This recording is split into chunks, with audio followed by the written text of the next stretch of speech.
did not like that. Is this just... I'll say it was a hit. Where is the mastermind? I submit that should be retracted. And then furthermore, the use of the word hired gun that was also directed to the witness, my lord.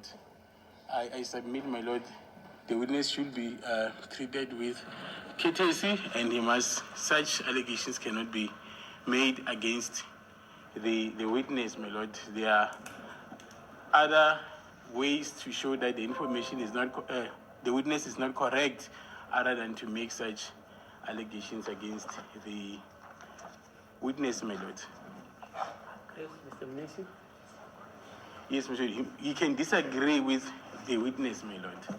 And furthermore, my lord, the defense has also made a request that they will bring their own operator to assist them with beaming of the photographs, my lord. We accept that, and from now going forward, my lord, we request that they will use their own gadgets to do the demonstration without involving the state, my lord. I believe they do have laptops, they can do that. I'll lend them the HDMI cable to just beam it on the screen, my lord.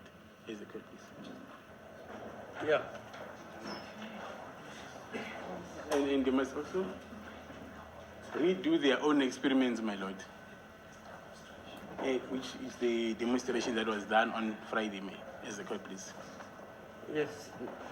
Your host, Mrs. Independent, aka I am not a lawyer, and welcome back to the Great Awakening Media, where we bring you another episode of Courtroom Chaos, where the pursuit of justice takes a backseat to petty power plays and procedural gymnastic. So today, Usibanda said, you know what, there is no beaming of photos, Lan.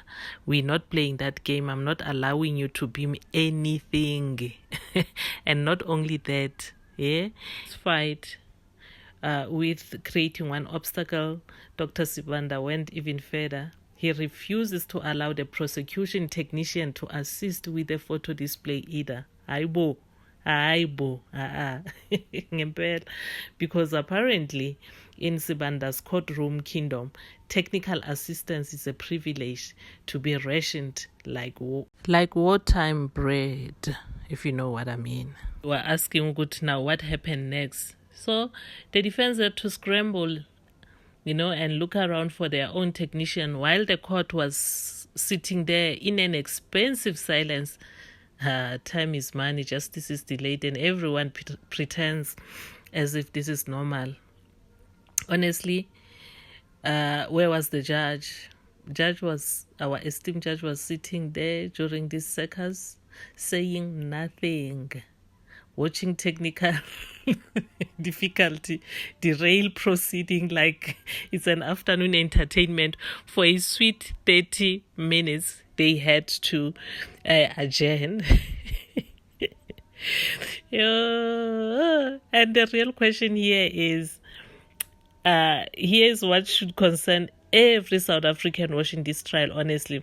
When court officials can single-handedly obstruct the presentation of evidence, based on their personal feelings about legal terminology and fiddling with the photos, what does that say about the justice system?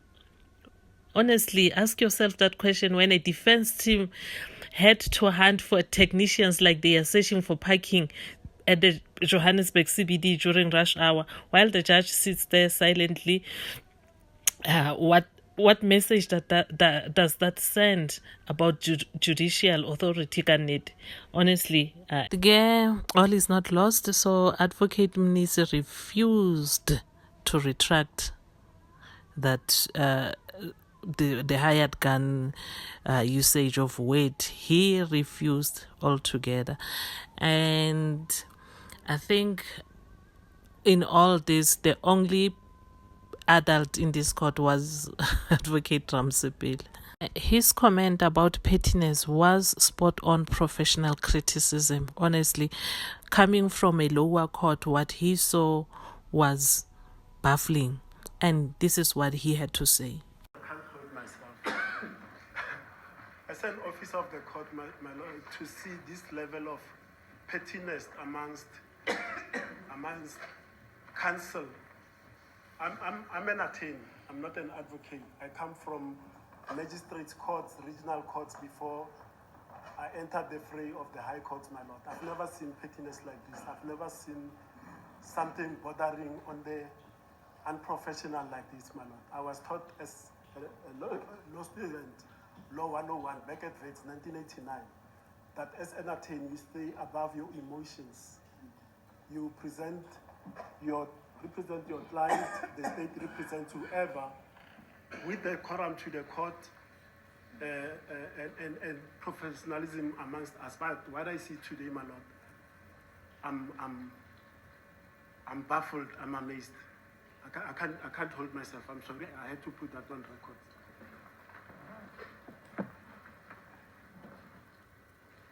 Mr. Ngumalo, any comments? I have no comment, thank you. So today, Advocate Sibanda's behavior honestly showed some pure desperation.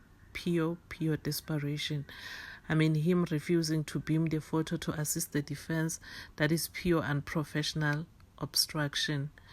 Dragging the court technician into the show panic, that is trying to create confusion and delaying the process. This is not normal prosecutorial behavior. It screams, I don't want this photo to be examined closely. And I mean, Advocate Baloyi's silence is very telling. His quietness suggests he knows the evidence allegedly is problematic. A confident prosecutor will back their colleague or take control. His silence means maybe I'm distancing myself from this, and maybe he knows someone is about to be exposed, or he's letting Sibanda to hang himself. We don't know. And the judge failure to act, it's so concerning as well. I think a judge should immediately shut down unprofessional behavior of Sibanda, as he does with the defense. Judge just shut them down before even hearing what they are going to say. But for him to allow the state to obstruct the defense is judicial misconduct, honestly. His silence enabled prosecutorial abuse. Court exists to ensure fair proceedings, but allegedly he's failing that duty. And Ramsipila was the only adult in the room, the only adult. What can we say? You know, what really this reveals is the state team knows that their photo evidence allegedly is fabricated, and they are desperately trying to prevent proper examination. Sibanda's behavior is that of someone who knows he's about to be exposed. So this courtroom circus actually strengthens Mnisi's case. Why would the state obstruct if they had legitimate evidence? That's the question. Until the next one, remember to subscribe, like, and share the video. Bye.